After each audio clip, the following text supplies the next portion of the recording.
大家好，欢迎来到人生假星星，我是星星。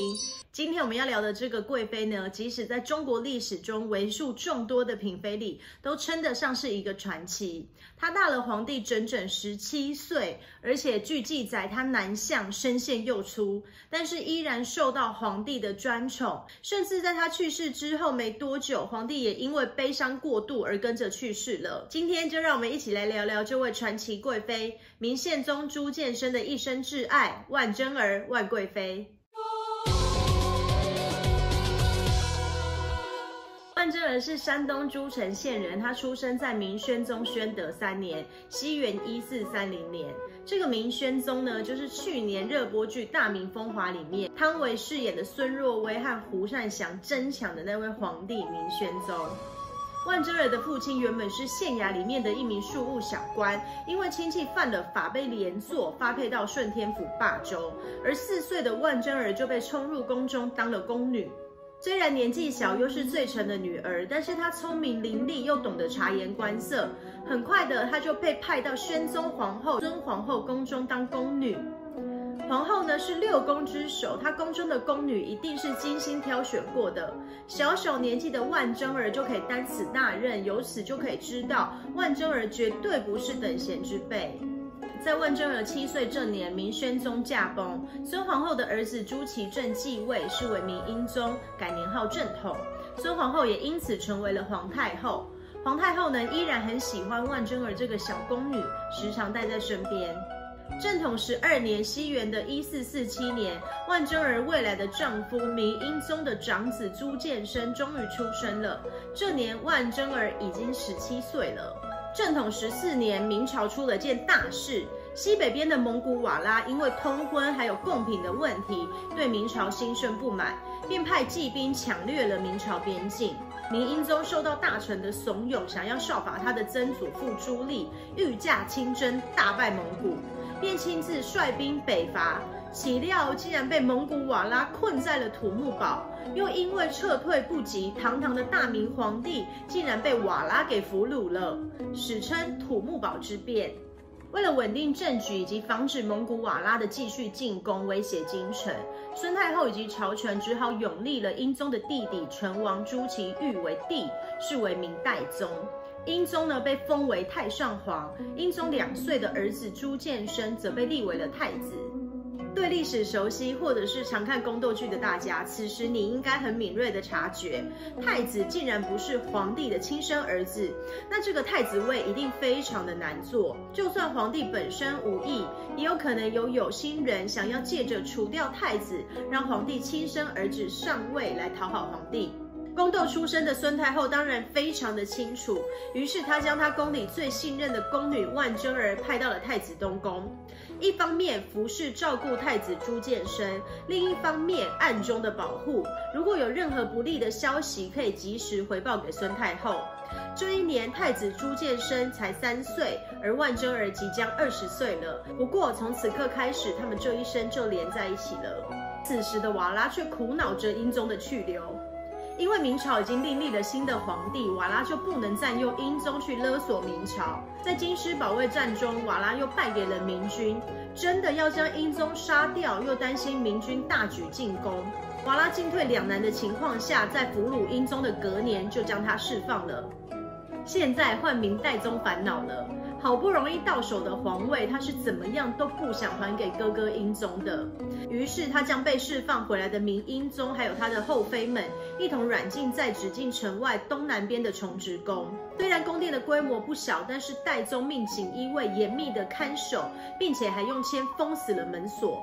明代宗景泰3年，朱见深的太子位被废，代宗改立了自己的儿子朱见济为太子。此时朱见深更是步步为营了，毕竟他的太子位被废，父母被软禁，自己也被严格的看守，一个不小心可能就看不到明天的太阳了。年仅5岁的朱见深，这时候身边只剩下宫女万贞儿，依然细心的照顾他，两人相依为命，小心翼翼的生活着。5年后，景泰8年，英宗趁着代宗病重，发动政变，成功复辟，改年号天顺，史称夺门之变。重登皇位的英宗也将10岁的朱见深重新封为太子，完成任务的万贞儿则被送回了孙太后的宫中。但此时已经重回太子宝座的朱见深，想要见到万贞儿一面，也不算是太难的事。随着小太子的渐渐长大，和万贞儿之间也转变为了男女之情。天顺6年，孙太后崩逝，朱见深将万贞儿要回了他的宫中。渐渐的，他的爸爸英宗也发现了两人的感情，但是自古以来便有年长的宫女教导年幼的太子男女之间的防微之事。他们俩的关系倒也不算特别奇怪，只是两人年纪差距实在是太大。万贞儿只比明英宗小了3岁，甚至和朱见深的生母周贵妃是同年的，根本已经超越了姐弟恋，到达母子恋的程度。于是英宗便想尽快为太子选妃，相信有了年轻貌美的妃子，朱见深应该很快就会忘掉这位大龄宫女了。隔年天顺7年，英宗便为15岁的太子朱见深选妃。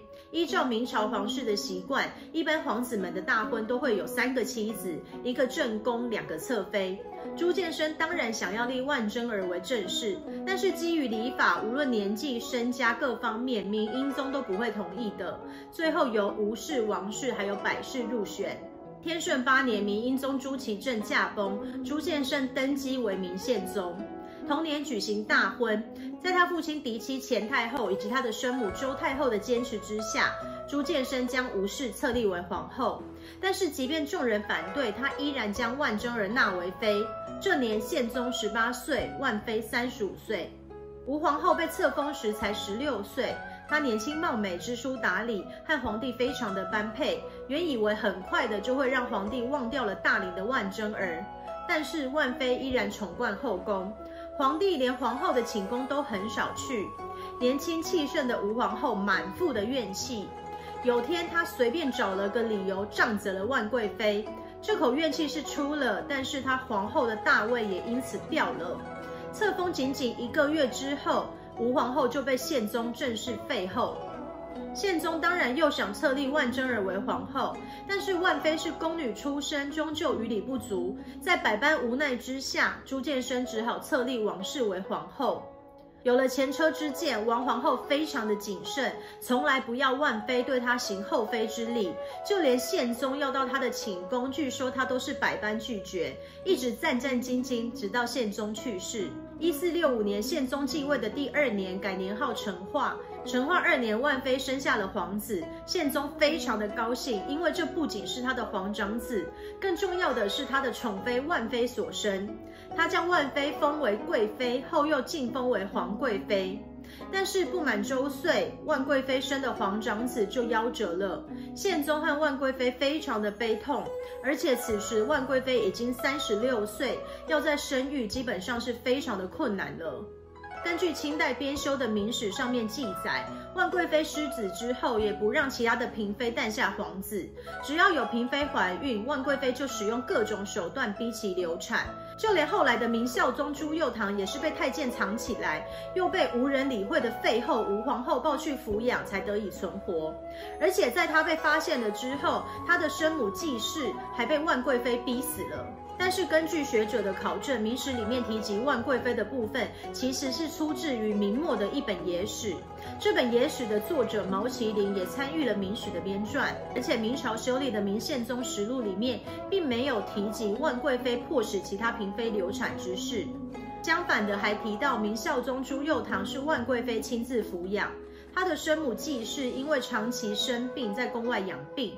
万贵妃还曾恳请皇上将纪氏接到宫内，朱佑樘才得以见到母亲。这本《明宪宗实录》的编撰年代就是明孝宗朱佑樘在位时。如果他真的度过了躲藏的童年，母亲又被万贵妃迫害致死，想必《明宪宗实录》里面不会这样记载万贵妃的。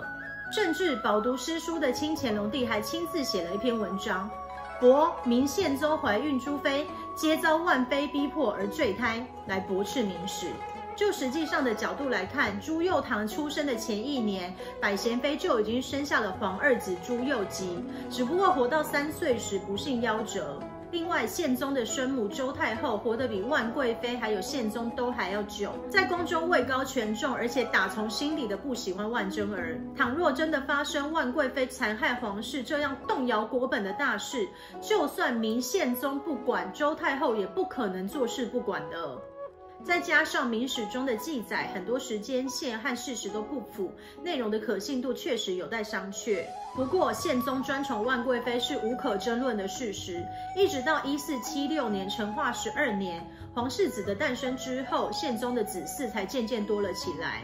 也有可能是因为这样，才有传言是万贵妃残害皇嗣。但是依照宪宗宠爱万贵妃的程度，再加上他屡屡想立万贵妃为皇后，更大的可能性是宪宗想要万贞儿再度诞下皇子之后，母凭子贵上大位。不过一直到1476年，万贞儿都没有再诞下皇子。这年万贞儿已经46岁了，也许是更年期到了，宪宗才不得不放弃。为了繁衍皇室，他只好开始宠幸其他的嫔妃，皇子才渐渐多了起来。1487年，成化23年的春天，59岁的万贵妃去世，宪宗悲痛欲绝，因而患病。他说道：“万事常去矣，我亦将去矣。”最终，他于同年的8月驾崩，享年39岁。毋庸置疑的，宪宗这一辈子都深爱着万贞儿。有人说他是恋母情节，更有人说他是被万贞儿彻底的控制了。但是在他屡屡要立万贞儿为后时，和万贞儿同岁，他的生母周太后曾经问过他，她到底哪里漂亮，你这么宠爱她？宪宗的回答是，虽然她长得不漂亮，但是总给我很安心的感觉。也许从小在不安环境长大的宪宗，此生最需要的只不过是一份真挚踏实的安全感。小的时候，万贞儿全力保护他；长大了之后，他也尽力的守护他的万贞儿。传奇的贵妃万贞儿的故事就到这里结束了。如果你觉得今天的内容还不错，别忘了订阅人生假星星。我们下次再见，拜拜。